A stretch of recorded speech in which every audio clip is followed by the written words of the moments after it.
Parfois dans la vie, il faut savoir insister parce que le jeu en vaut la chandelle.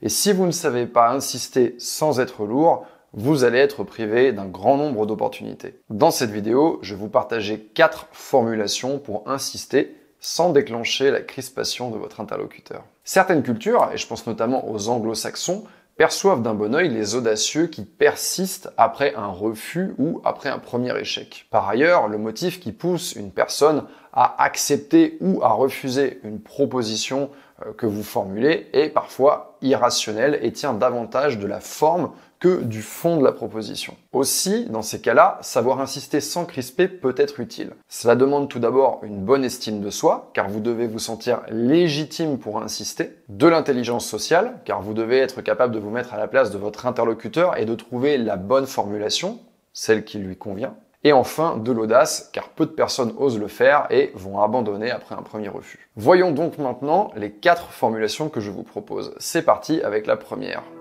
Faire disparaître la gêne. Quand une personne insiste avec lourdeur, une énorme chape de gêne apparaît dans la pièce. L'atmosphère devient pesante. Et quelle est la principale caractéristique d'une personne lourde? Eh bien, c'est que cette personne ne se rend pas compte qu'elle est justement lourde. Par exemple, et on a tous vécu ça, une personne qui, dans un endroit public, parle fort, si bien que tout le monde autour peut entendre, et cette personne ne se rend absolument pas compte qu'elle est en train de partager toute sa vie privée avec les gens qui l'entourent. Ouais, bien sûr! Bah bien entendu tu parles! Comment ça, un cargo de banane? Ah ça doit être énorme, non?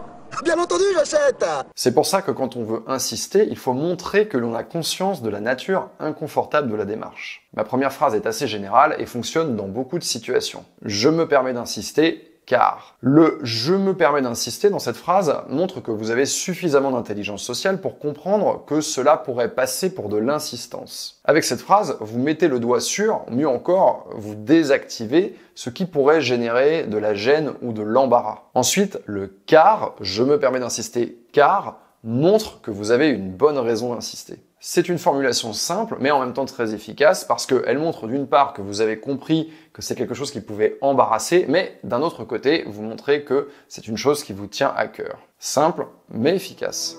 Qualifiez votre interlocuteur. Dans cette deuxième formulation, on va voir les choses autrement. On va qualifier notre interlocuteur en lui disant « aurais-tu la gentillesse de » ou « aurais-tu l'amabilité de ». Ici, l'utilisation du conditionnel est très importante, c'est le meilleur moyen de formuler une demande avec politesse. Avec cette formulation, vous mettez votre interlocuteur dans une position où, s'il la refusait, il nierait être doté des qualités que vous lui prêtez, à savoir ici l'amabilité et la gentillesse. Vous vantez les qualités de votre interlocuteur et vous l'invitez à accepter votre requête, acte par lequel il va prouver sa valeur. D'ailleurs, dans cet exemple, vous pouvez remplacer amabilité ou gentillesse par tout qualificatif qui se prête à votre situation. Par exemple, vous pouvez dire « aurais-tu la patience de » si vous demandez à votre interlocuteur de refaire ou de répéter quelque chose. Vous pouvez également dire « aurais-tu le courage de » si vous demandez à votre interlocuteur de faire quelque chose de difficile, de pas obligatoire, mais qui demande un minimum d'audace. Vous l'avez compris, avec cette formulation, on met l'ego de notre interlocuteur, la façon dont il se voit, au centre de notre formulation. Voyons maintenant la troisième formulation. Faire preuve d'empathie. Maintenant, on va monter d'un cran. Les 2 phrases que je vais vous donner peuvent s'appliquer dans un contexte plus tendu ou plus conflictuel. Vous avez par exemple un vif échange avec quelqu'un et vous voyez que cette personne campe sur ses positions, que c'est une personne qui n'a pas très envie de coopérer. Dans ces conditions, inutile d'insister ou de demander quoi que ce soit sans avoir d'abord apaisé l'interaction. Ce que vous devez faire pour désamorcer les situations de ce genre, c'est faire preuve d'empathie avec la personne. C'est le processus émotionnel qui montre que vous êtes capable, dans l'instant, de comprendre le ressenti de la personne. Et pour cela, vous allez dire « je comprends ton point de vue, à ta place, je penserais pareil ». Puis vous allez simplement récapituler les arguments, le point de vue ou les points de blocage de votre interlocuteur. Une fois que vous avez fait ce pas en avant, vous allez pouvoir reformuler votre demande. Ainsi, vous ne dites pas à votre interlocuteur qu'il a tort de refuser, mais qu'il a toutes les raisons d'accepter. Et ça fait une grande différence. Faire un compromis.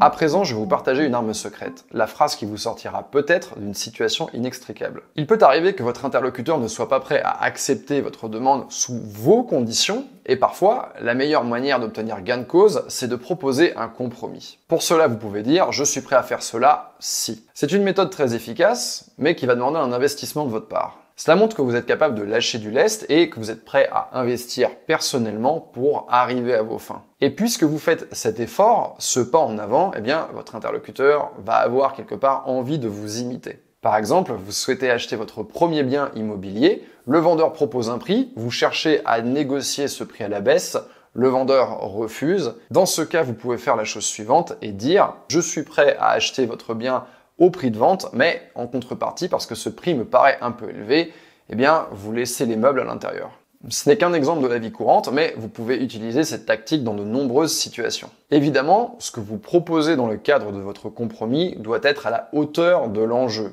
Si je prends l'exemple de mon appartement, si à l'intérieur il y a 500 € de meubles, en réalité, vous n'êtes pas réellement en train de faire une affaire et de gagner sur quelques plans que ce soit. Mais si vous voyez que la valeur des meubles correspond à peu près à la baisse que vous ambitionniez, eh bien, dans ce cas, ce compromis est intéressant et on a une situation qui est équilibrée. Ce qu'il est important de comprendre, c'est que parfois, il faut essayer différentes formulations pour pouvoir obtenir gain de cause. Vous pouvez imaginer que votre interlocuteur est une serrure et que vous rentrez bourré de soirée et que vous allez essayer différentes clés. Et toutes les formulations que je vous propose ici visent à ne pas casser votre serrure. Vous n'avez pas envie de la gripper, vous n'avez pas envie de péter votre clé à l'intérieur.